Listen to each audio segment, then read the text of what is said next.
Oi, boa noite, boa tarde, bom dia a todos. A mais um estudo, sejam todos bem-vindos. Vamos fazer o estudo sobre o EJA, sobre a doutrina espírita e também sobre o Evangelho segundo o Espiritismo. Espero que todos estejam bem. Vamos fazer agora a leitura inicial, tá? Cada qual,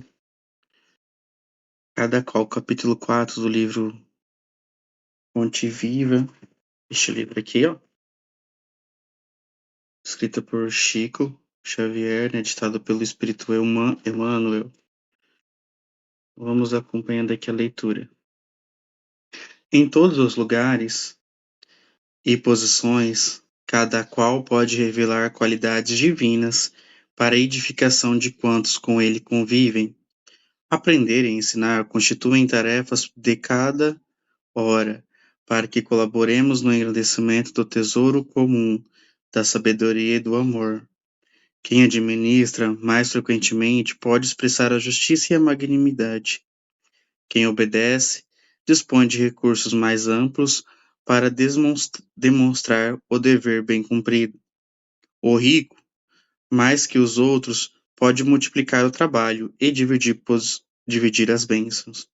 O pobre, com mais largueza, pode amelhar a fortuna da esperança e da dignidade.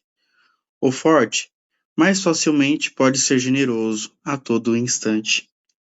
O fraco, sem maiores embaraços, pode demonstrar-lhe humildade em quaisquer ocasiões.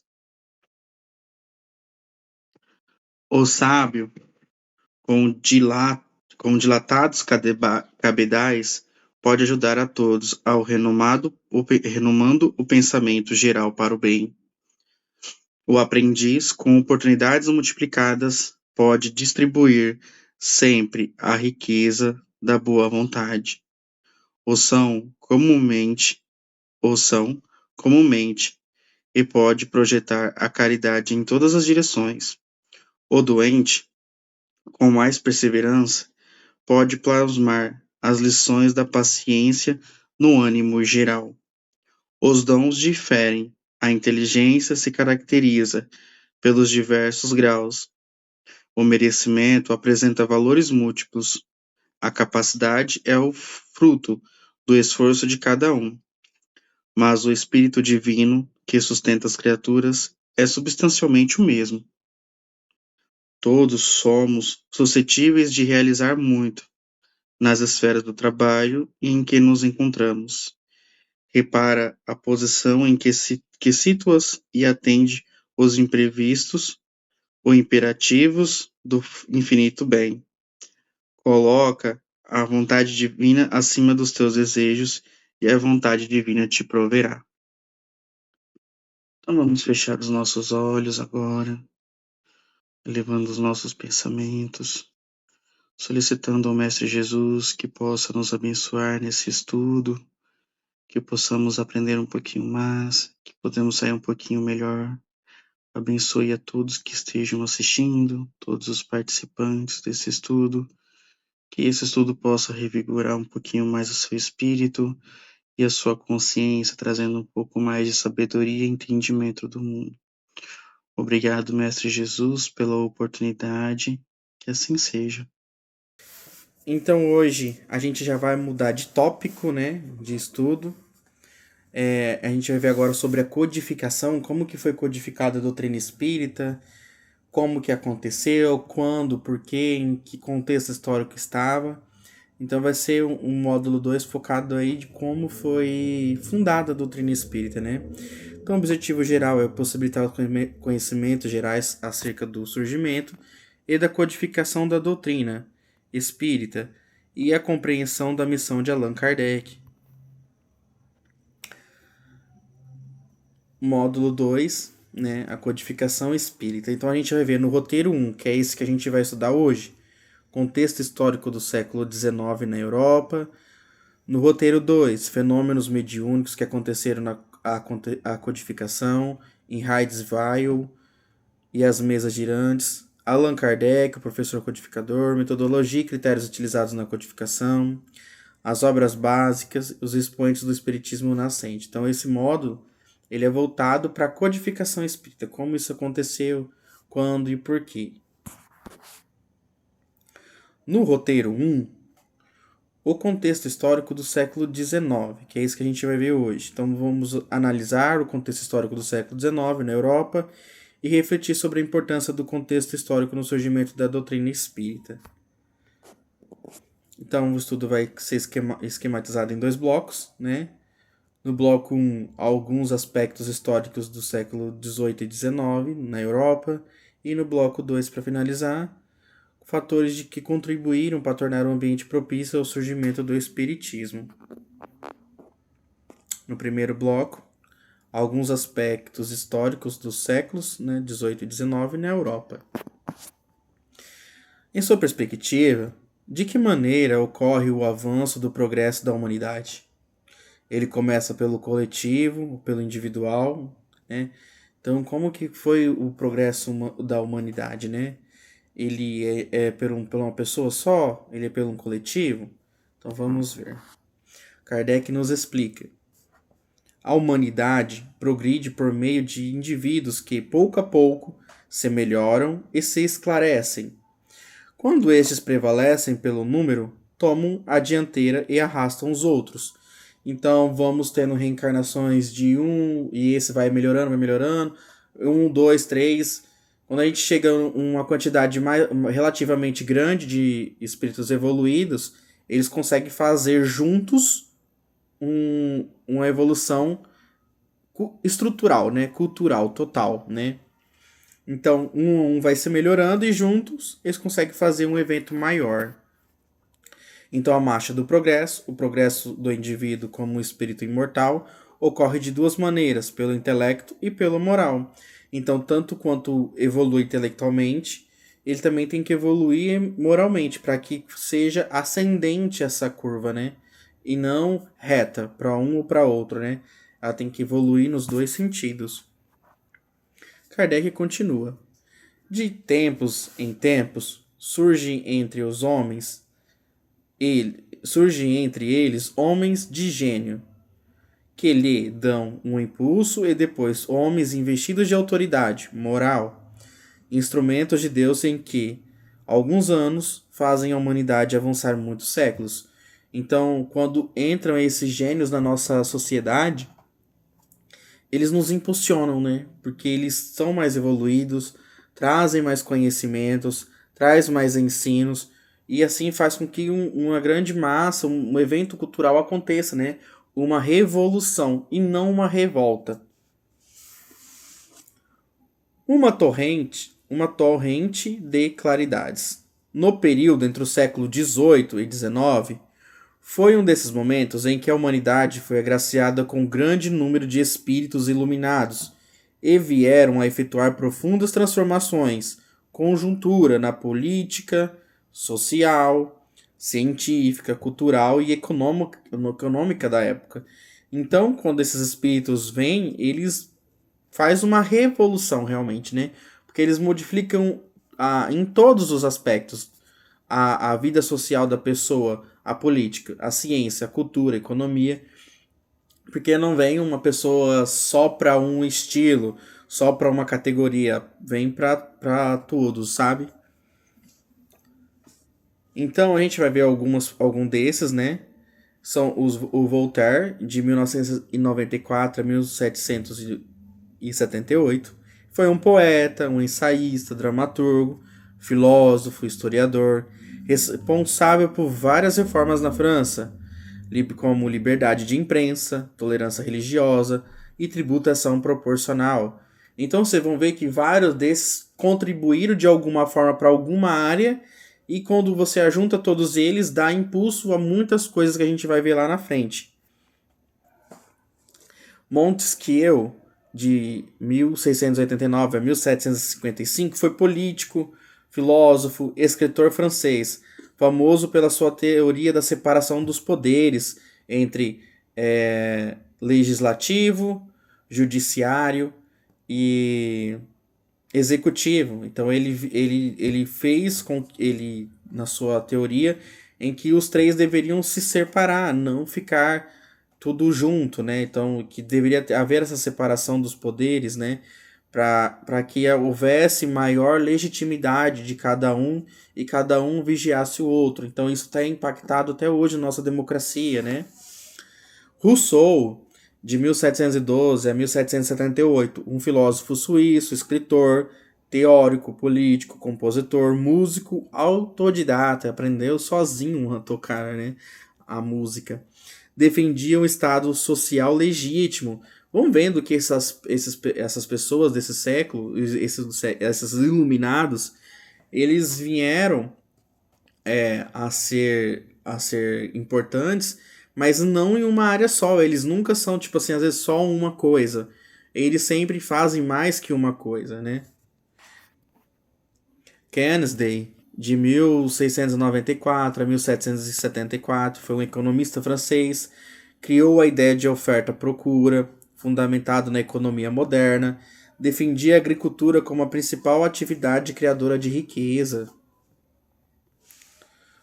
Diderot, de 1713 a 1784, um filósofo e escritor francês, era um crítico ferrenho do absolutismo e do clero. Então ele questionava muito esse comando centralizado somente na realeza e na igreja, né? Porque a igreja também tinha grande poder acima do Estado, dos reis, das rainhas. Foi o editor da Enciclopédia, que é uma grande edição de volumes, que demorou 21 anos para ser concluída, né, e editada, que é um documento onde várias pessoas iluminadas importantes tentaram colocar em um livro só todo o conhecimento do mundo, né? Essa era a ideia. De Alembert, de 1777 a 1783, foi um filósofo, matemático, físico francês. Participou na edição da Enciclopédia, que é esse livro, e foi um expoente no desenvolvimento teórico da física e da matemática. Então vamos ver que são grandes gênios de vários aspectos que vieram e trouxeram conhecimento, né, para a humanidade. E isso fez com que a gente avançasse muito, né? Tivemos também o rei Luís XVI, de 1754 a 1793. Foi um rei francês que criou o Estado Geral, aboliu o feudalismo e a tortura, realizou a força da igreja, reduziu a força da igreja, mas não desenvolveu todas as reformas prometidas, o que impediu na eclosão da Revolução Francesa, né? Mesmo ele fazendo algumas coisas que ele tinha prometido, não conseguiu resolver todas, e através de vários conhecimentos de vários pensadores sobre Estado, sobre justiça, sobre leis, que a gente foi vendo aqui, e outros que não foram citados, fizeram eclodir a Revolução Francesa, com ideais reformadores, né? Napoleão foi um desses, né? Foi um reformador. Foi o imperador da França, foi imperador da França por 15 anos, né? Fez grandes reformas em prol da liberdade individual, igualdade perante a lei, direito à propriedade, entre outros. Mesmo fazendo isso de conquista, para fazer isso ele fez um massacre ali na Europa, né? Mas mesmo assim não deixou de contribuir, né? Porque ele entrou como revolucionário, ganhou notoriedade, ganhou as pessoas começaram a ter confiança nele, ganhou a confiança das pessoas, né? Só que ele foi tentando conquistar a Europa inteira, né? Então por isso que ele fala que é um imperador, né? Porque ele tem várias terras, né? Seria um território muito extenso, porque ele foi conquistando toda a Europa. E foi nesse período que a realeza portuguesa veio para o Brasil, né? Fugindo de Napoleão. Porque Napoleão acabou conquistando a Europa. Mas aí o ideal e o projeto de vida dele não era matar todo mundo e fazer as barbaridades que fez, mas sim unir, né? Unificar ali a Europa, mas de um jeito bom, não desse jeito que acabou acontecendo. Então a gente tem outros iluminados da época, como os músicos, né? Ó, Beethoven, Wagner, Chopin, Rossini, Bellini, que são grandes músicos da época. Também temos os pintores como Renoir, Monet, Manet, também que foram grandes pintores desse iluminismo, né? outros iluminados escritores como Victor Hugo, Goethe, Stendhal, Zola, Lamartine.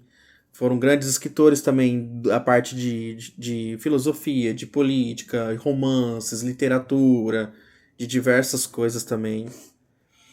Cientistas, né, muito conhecidos como Louis Pasteur e Darwin. Louis Pasteur foi aí uma coisa que a gente sempre usa até hoje, né, um leite pasteurizado, né? Foi ele que descobriu que fervendo o leite matava muitas bactérias, fazendo com que o leite durasse mais tempo de conservação, porque eliminava as bactérias através da fervura. Darwin com a sua teoria da evolução, né, que acabou revolucionando o mundo até hoje, né? Nós até hoje vimos que essa teoria da evolução está presente em tudo, né? Então vamos ver o que o espírito de Emmanuel conclui no livro A Caminho da Luz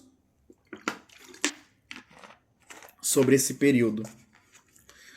Foi um dos sacrifícios desses corações generosos, né, que a gente viu, que se fez uma fagulha divina do pensamento e da liberdade, substância de todas as conquistas sociais que se orgulham os povos modernos, né? Porque bebemos desses pensadores, desses cientistas, filósofos, escritores, músicos, né? Que fizeram essa fagulha, né?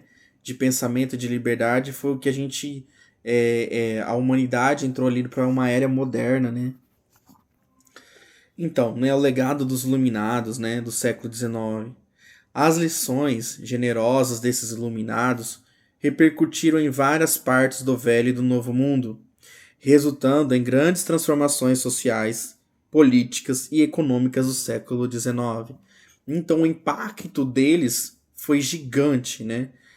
Até aqui no continente americano, para o restante do mundo ali, onde a Europa tinha grande influência, porque o pensamento deles revolucionou, né, toda a estrutura do mundo.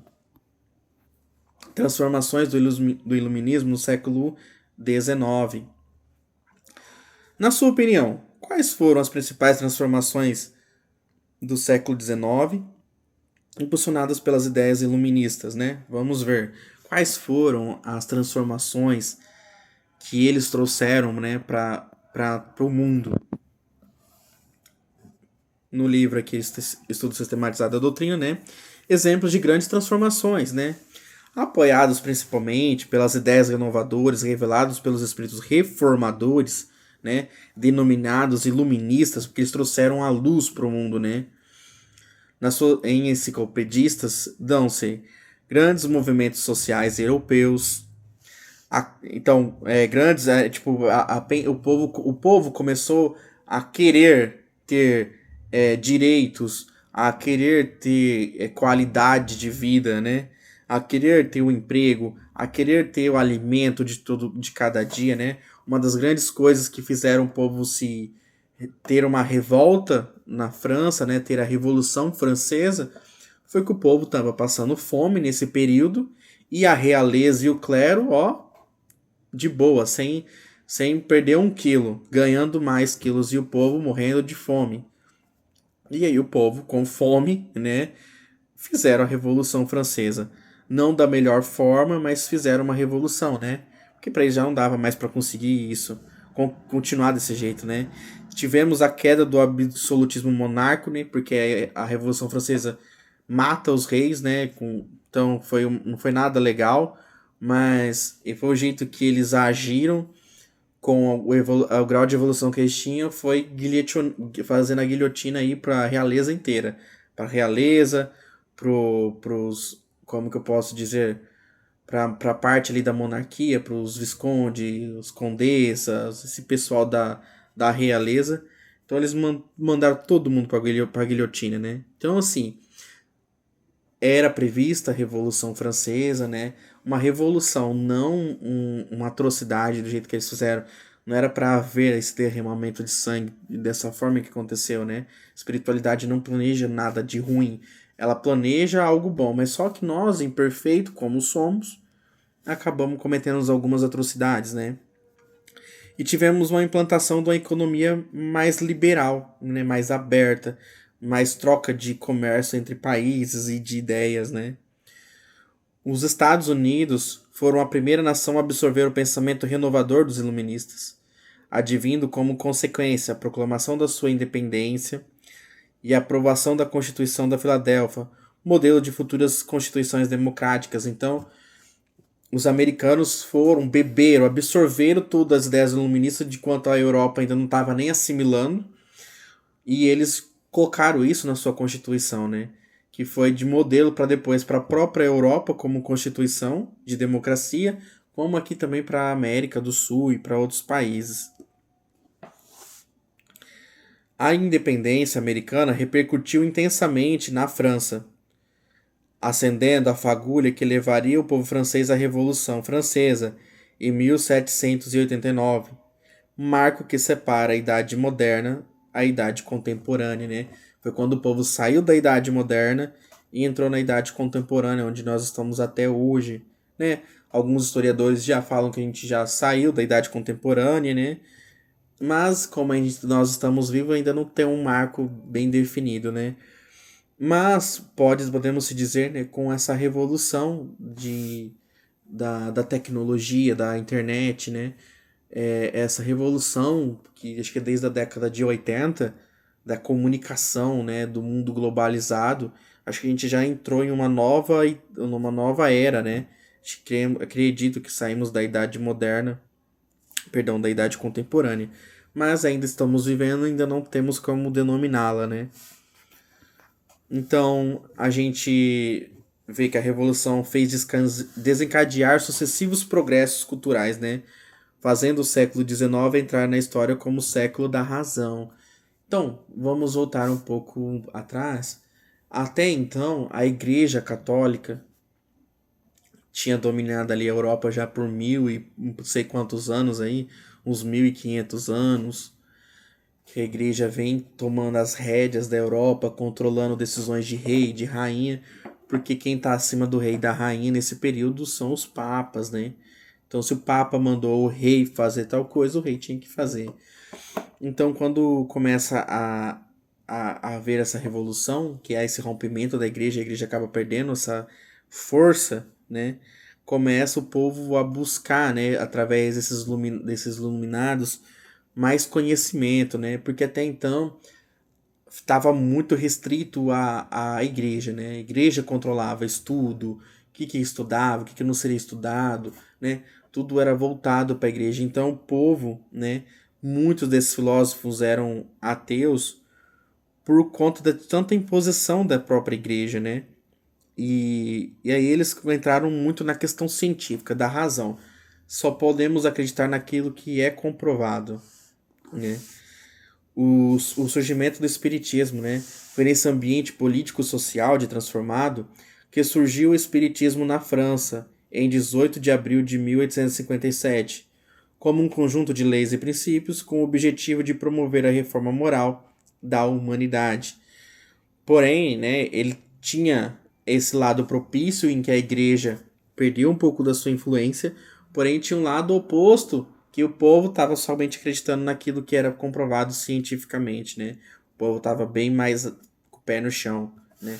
Então, o espiritismo teve suas vantagens e as desvantagens nesse período também. Então, vamos ver os fatores que contribuíram para tornar o ambiente propício para o surgimento do espiritismo, né? Ao seu ver, em que aspectos de ambiente político-social transformado na Europa, na França, tornou propício ao surgimento do espiritismo? Vamos ver aqui. Então, o que esses aspectos, né, ajudou a ficar propício ao espiritismo chegar nesse momento? Então, consequências da Revolução Francesa. No apagar das luzes do século XVIII, antes da Revolução Francesa, a sociedade era dividida em três grupos básicos, né? O clero, com 2% da população, a nobreza, com 2,5%, e a burguesia, com 95%, de uma população de 23 milhões de habitantes, ali na França. Porém, tipo, essa burguesia estava aí incluso os comerciantes, né? Alguns ricos, e a maioria das pessoas pobres, né? Então, o alto clero, né, e a nobreza eram isentos de impostos e detentores de grandes rendimentos e denominavam o restante da população constituída de ricos comerciantes e camponeses, né? Então esse clero e a nobreza, eles eram privilegiados, né? Porque eles tinham sangue azul, né? E os outros eram representação de Deus na terra. A igreja tinha muita riqueza, tinha muita terra, tinha exército, tinha tudo. E eles não pagavam nenhum imposto. Porém, os outros 95% da população que tinha os comerciantes, né, que eram ricos, muitos deles eram ricos, e os camponeses, que eram pobres, que faziam parte de 95% dessa população, eles eram sugados, né, por esse tipo de modelo, por esse Estado, tanto pela igreja quanto pelo Estado francês, pela nobreza. Com a Revolução Francesa, em 14 de julho de 1789, sobreveio a reputação dessa estrutura político-social, onde surgiu a célebre Declaração de Direitos do Homem e do Cidadão. Então, com a ruptura desse estado do clero e a nobreza, né, foi quando a população ali, a burguesia e os camponeses, fizeram essa declaração de direitos do homem e do cidadão, trazendo mais humanidade para as pessoas, né, mais pobres. Com Napoleão, em 99 a 1815, vieram novos avanços na estrutura político-social, separação do Estado e religião. Então o rei, o Estado ali, não tinha que ser subordinado à igreja. A igreja podia falar o que quisesse, mas quem comandava era o imperador ali. Então houve uma garantia de liberdade individual, a igualdade perante a lei, o direito à propriedade privada, o divórcio, entre outros. Então, a Revolução Francesa realmente revolucionou não só a França, como também vai servir de modelo para o resto do mundo. Porque até então estava tudo engessado, né? Tudo de muitos anos atrás, de séculos atrás, e o povo vendo do mesmo jeito. Uma revolução é quando traz uma nova ideia, traz uma nova característica, um novo jeito, uma nova cultura, né, um novo jeito de viver. E isso revoluciona toda uma sociedade. A revolta é pessoas revoltadas com alguma coisa que vão causar guerra e tudo, porque eles só estão revoltados, não tem uma ideia, um porquê, um objetivo. Isso é a diferença de revolução e revolta. O movimento democrático na França foi fortemente influenciado por numerosos homens de gênios como Lamartine, Victor Hugo e Zola, que a gente já viu, que militavam na causa republicana e liberal e se antepunham à inerência do clero e Estado. Então eles foram grandes gênios sobre essa questão política, né? Sobre o que é uma república, né? O que é ser mais liberal, o que é ser mais aberto, né? Então eles antepunham a inerência do clero ao Estado. Eles já estavam se prevenindo, né? Se restringindo das ideias, das coisas que o clero queria que acontecessem, né? Os movimentos políticos e sociais procuravam formas de governo mais liberais, chegando ao extremo de preconizar a organização da sociedade, sem nenhuma forma de autoridade imposta. Então tinha muitos movimentos políticos que estavam ao extremo, né? Não estava equilibrado ali sobre essa liberdade, né? E acabava a deixar uma sociedade mais preconizada, mais pobre, mas com mais dificuldades do que deveria ser, né? Então tinha movimentos extremistas, né? Todo extremista não é bom, sai fora do equilíbrio, né? Perde a razão, vira um fanatismo. Os movimentos religiosos também confrontavam as práticas religiosas conduzidas pela Igreja Católica, que, desviada dos princípios morais e de um império espiritual no coração dos homens, aproximava-se demasias das necessidades políticas da nobreza reinante na Europa. Então, ele estava falando aqui a igreja que deveria estar preocupada com a moral das pessoas, com a evolução das pessoas, né? Em fazer as pessoas ser melhor, preocupada com o espiritual, ela estava mais trabalhando para a nobreza reinante na Europa, para a política. Estava mais preocupada com a política, com o que ia se acontecer, para poder manter o poder e não com a sua principal função, né? Que era religar as pessoas com Deus. O surgimento do Espiritismo. Então, com a difusão desses conceitos de liberdade, fraternidade e igualdade entre os homens, e a separação do Estado e Igreja, a sociedade francesa ficou mais tolerante e madura, tornando-se assim um ambiente político-social propício ao advento do Espiritismo. Então, por haver esse rompimento, por já haver mais conceitos de liberdade, fraternidade, igualdade, né? Esse Estado que não era mais subordinado à Igreja, né? Isso tornou um ambiente político e social mais propício para o advento do Espiritismo, né? O Espiritismo traz muita essa ideia do iluminismo, né? Dessa liberdade, dessa fraternidade, dessa igualdade, desse amor com o próximo, né? Então o Espiritismo ele bebe da fonte iluminista. Kardec estava vivendo, ele era um estudioso, ele era um cientista, ele era um professor que bebia dessas fontes, desses iluminados também. Ele também foi um iluminado, né? Mas ele também bebia dessa questão política, filosófica, social, cultural, que esses outros iluminados trouxeram. E muita dessa influência iluminista veio para dentro da doutrina espírita. Porque se eu fosse criar uma doutrina hoje, eu beberia das fontes que eu tenho hoje para criá-la, né? Então, eu criaria baseado nas ideias que nós temos hoje de sociedade, de cultura, de tudo, né? Então, a gente sempre vai estar imerso em uma cultura, uma língua, uma sociedade, quais são as perspectivas, sua filosofia, né? Então, tudo que eu estou pensando, criando, né? Que eu estou descrevendo, que eu estou narrando, está envolto nesta piscina que eu estou imerso, né? Então, a gente vai ver também que a Revolução Industrial na Inglaterra trouxe muitas consequências para poder expandir, né, a doutrina espírita, né? A Revolução Industrial na Inglaterra, no século XVIII, gerou profundas transformações na sociedade, modificando as relações humanas em diversas áreas, como trabalho, economia, política e cultura, né? Então a Revolução Industrial também mudou o mundo, porque as pessoas deixaram de ser camponeses e foram trabalhar nas fábricas, né? Nessa fábrica que era quantitativa, né? Então era quantidade, era por quantidade. A Revolução Industrial e o surgimento do Espiritismo, né? Alguém pode indicar algumas das transformações resultantes da Revolução Industrial na Inglaterra e em que sentidos elas criam um ambiente propício para o surgimento do Espiritismo? O que a Revolução Industrial agregou para o Espiritismo? Vamos ver. Propiciou o desenvolvimento das relações internacionais, em especial nas áreas econômicas, comerciais e políticas, transformando o mundo numa aldeia global.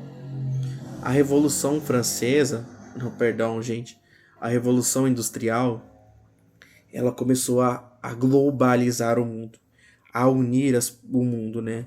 Então as relações internacionais se desenvolveram muito nessa época, tanto econômica, comercial, política, né? Transformando o mundo numa grande aldeia. Então a globalização começa ali através da Revolução Industrial, porque agora eu fabrico quantidade, não só o suficiente para o meu povo comprar, eu estou conseguindo fazer em escala industrial para o mundo todo. Então tem que ter gente para comprar. Então eu tenho que sair vendendo o meu produto para mais países, para eles importarem o meu produto, né? Para que aumente a minha riqueza, para que aumente o meu lucro. Então a Revolução Industrial fez com que o mundo começasse a se conectar mais ainda, né? Já havia, né, relações comerciais, com certeza, mas muito mais voltada para a prática de minério, para alimentos, né? E não para a tecnologia dessa forma, né? para a construção de coisas em escala industrial para ser vendida, né? Então conduziu a urbanização de ajuntamentos humanos e a construção de modelos de modernos e cercados, propriedades rurais, né? Então, quando as pessoas deixaram de estar na zona rural e começaram a ir para a cidade, porque era onde havia emprego, onde você conseguiria ficar mais rico, onde você ganhava mais, começou a haver grandes centros de cidades, né? Grandes metrópoles, porque as pessoas se aglomeravam naquelas cidades para poder trabalhar nas fábricas e ganhar mais, né? Então, isso muda toda uma cultura. Deixam de haver grandes pessoas camponesas e acaba tendo mais pessoas na cidade. Então, é mais pessoas que conseguem estudar, é mais pessoas que conseguem ter oportunidades, né? E isso amplia a cosmovisão daquelas pessoas, né? Então, as pessoas têm mais contato com outras culturas, com outros povos, porque vem povos de outros países para trabalhar nessas indústrias, né? Então há uma grande troca cultural, né? Então isso muda tudo também, um estilo de vida. E desenvolveu uma rede de comunicações de curta e longa distância, principalmente pelo emprego inteligente da energia elétrica e da eletrônica. Então, nesse momento também, a gente precisa conversar, para vender, para apresentar. E aí foi quando começou a ter um maior desenvolvimento de comunicação de rádio, para que fosse mais rápida a comunicação com o outro, né? Que as cartas começaram a perder um pouco da sua efetividade, porque o rádio era mais rápido da gente se comunicar por transmissões. Começou a ter a energia elétrica nas cidades, né? Começou a ter, mexer com eletrônico, coisas eletrônicas. Então a Revolução Industrial realmente revolucionou, né? Não foi só uma tecnologia nova, foi uma revolução. Ampliou os meios de transportes, em especial marítimo e aéreo, foi quando começou a estudo daquelas que parece aqueles balões gigantes. Esqueci que chamava, acho que de aeronaves, algumas coisas assim, né?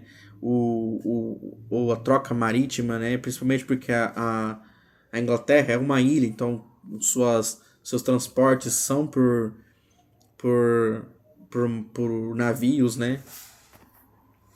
Então favoreceu também as pesquisas médico-sanitárias voltadas para o controle de doenças endêmicas, resultando no aumento das faixas de sobrevivência, porque menos pessoas morrendo com doenças que são muito voltadas à sujeira, né? Por estar sujo, por não tomar banho. Então, essas novas ideias, né? Que essas novas pesquisas mostrando que ter uma vida mais limpa é menos sujeiras, né? Tendo menos rato, a gente não vai ter doenças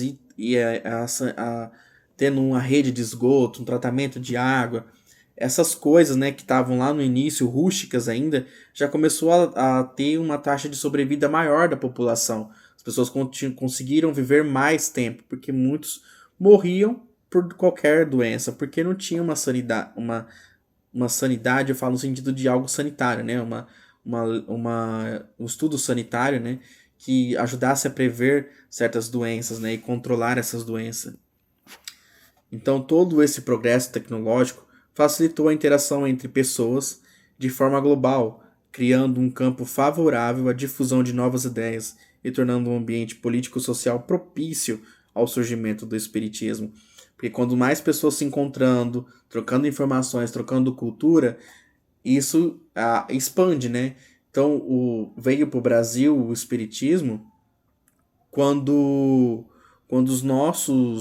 os brasileiros, filhos ricos, né, filhos dos coronéis, foram estudar na França, né? Porque sempre tinha muito essa cultura de irem estudar fora, né, os filhos, porque aqui no Brasil não tinha faculdades, né, renomadas, não tinha nada disso. Então eles tinham que ir estudar fora, né, para ter uma notoriedade, né, e também expor riqueza, né, e expor poder, né, porque os pais falavam, meu filho tá estudando lá na França, tá estudando em Portugal, em Lisboa, tá fazendo faculdade lá. Então, quando eles estavam lá, eles tiveram contato com a ideia do espiritismo, e foram esses estudantes que, quando voltaram para o Brasil, trouxeram o espiritismo, né? Trouxeram os primeiros livros do espiritismo para o Brasil e aqui difundiram o espiritismo, né? Então, verdades do espiritismo. Alguém poderia indicar algumas verdades restabelecidas como o surgimento do espiritismo que contrapuseram as ideias, as ideologias materialistas que dominavam o pensamento da humanidade no século XIX. Então, as ideias do espiritismo, né, que era contra a materialidade, né, sendo que o pessoal nesse momento estava vivendo mais a materialidade do que o espiritual, né? Como que foi esse encontro, né, de ideias, né? Então, Emmanuel vem nos explicar no livro A Caminho da Luz, aqui ó, no cantinho. Com as novas provas de sobrevivência do espírito, o espiritismo veio contrapor a ideia materialista crescente na época. Com as verdades da reencarnação, o espiritismo veio explicar a incoerência das teorias igualitárias e absolutas. Com o espiritismo, as reformas exteriores são relegadas ao segundo plano, para concluir que a única renovação apreciável é o homem íntimo, a reforma do sentimento. Então, o espiritismo veio trazer de volta o homem para si mesmo, né? E não para o exterior, como os homens estavam vivendo. Então, teve esses embates ideológicos, né? Tanto do espiritismo quanto dos cientistas, das pessoas que estavam vivendo nesse período, mais pela razão e não pelas crenças, né? Conceito e responsabilidade da própria evolução, ensinando, né, para as pessoas a lei de compensações. O espiritismo estabelece um regime de responsabilidade em que cada espírito pode enriquecer a catalogação dos seus próprios valores, né? Então trouxe de volta os homens para dentro de si, né, para sua autorresponsabilidade. Então vamos ver alguns destaques para a gente encerrar o estudo, né? A influência dos espíritos iluminados e nas transformações do século XIX. Então, no século XIX foi um período em que a humanidade foi agraciada com a vinda programada de inúmeros espíritos iluminados, resultando em profundas transformações em vários campos do conhecimento. Então, foi um momento propício para isso, né? As pessoas tiveram, a humanidade teve grandes iluminados que vieram para nos ajudar, né? O surgimento do espiritismo é nesse cenário de grandes transformações que surge Allan Kardec, com sua missão de esclarecimento e consolação, lançando as bases da doutrina espírita e promovendo uma verdadeira revolução moral para o progresso da humanidade. Então, Allan Kardec surge nesse momento, né? Também como um iluminado para trazer essa transformação, né? Agora mais voltada para a moral. Então, estas foram as obras consultadas. Vocês têm alguma dúvida? Quer perguntar alguma coisa? Eu falei bastante, ninguém me interrompeu, eu fui seguindo, mas tá tudo ok. Tem um vídeo também que eu vou mandar para vocês lá no grupo sobre contando essa história do período do iluminista, que é muito legal, que vale a pena ouvir, que vai fazer vocês entenderem um pouquinho mais sobre a base do espiritismo, né? Porque o espiritismo traz muito dessas ideias do iluminismo. E aí, vocês têm alguma coisa para falar? Tem alguma pergunta a fazer? Não, eu não. Não, não tem mais nada? Ficou entendido? Acho que vocês até assistiram, a gente já tinha feito essa aula antes, não sei se você participou, Ana, mas o Felipe eu sei que participou, né? A Natália eu não lembro se tinha participado dessa aula, mas desse estudo que a gente já tinha feito presencial, mas como a gente tá refazendo de novo, né? Então, a gente reviu de novo um pouquinho desse conhecimento. Ah, participou, Natália? Que bom. Então foi só uma repescagem, né? Obrigado por ter assistido até agora, ter participado do estudo, que esses conhecimentos possam te ajudar um pouquinho mais, que você evolua também um pouquinho mais com cada conhecimento aprendido. Então vamos fechar os nossos olhos em agradecimento ao Mestre Jesus pela essa oportunidade, pedindo que Ele abençoe todos, que abençoe as suas famílias, todos aqueles que precisam do seu sustento, do seu amor e da sua bondade. Obrigado, Mestre Jesus, por mais essa oportunidade de termos estudado, termos aprendido um pouquinho mais. Que assim seja. Um beijo para todos vocês, tenham uma ótima semana. Até o próximo estudo. Tchau.